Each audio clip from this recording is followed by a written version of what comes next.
Back in the good old days, typically everybody pretty much got the same rate. But then the government got involved, and in 2016, it changed the landscape of how mortgage interest rates were determined.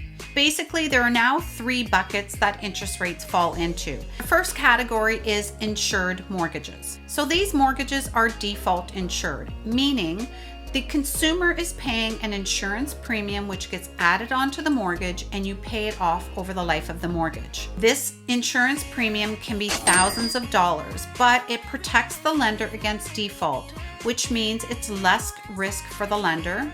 So these mortgages are typically priced the best when it comes to mortgage interest rates. An insured mortgage would be a purchase of under $1 million with an amortization of 25 years or less. The second category is considered an insurable mortgage. So this could be a purchase under $1 million, an amortization of 25 years or less, but you could have 20% more or down. And you're not paying the insurance premium with this type of mortgage. Also considered insurable would be a transfer from one lender to another. This can get really tricky and complicated because most big banks don't speak insured, insurable, and conventional. So when it comes to straight transfers from one lender to the other, we do have lenders that speak this language.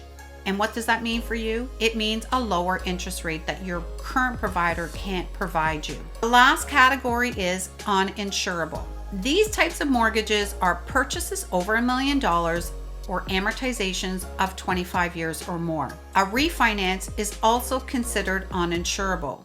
So these types of mortgages are going to have the highest of the 3 mortgage interest rates. If you go online looking at interest rates, it's going to be super complicated. And of course, our mind is going to go straight to that lowest interest rate. I mean, who wants to pay a higher mortgage rate than they need to? Read the fine print, because typically the lowest interest rate is for an insured mortgage. So unless you're purchasing a property under $1 million and you have a 25-year amortization or less and you're paying that insurance premium, that rate's not going to be applicable to you. But reach out to me as a mortgage broker. We know all the ins and outs, and our job is to make sure you get the best rate for you.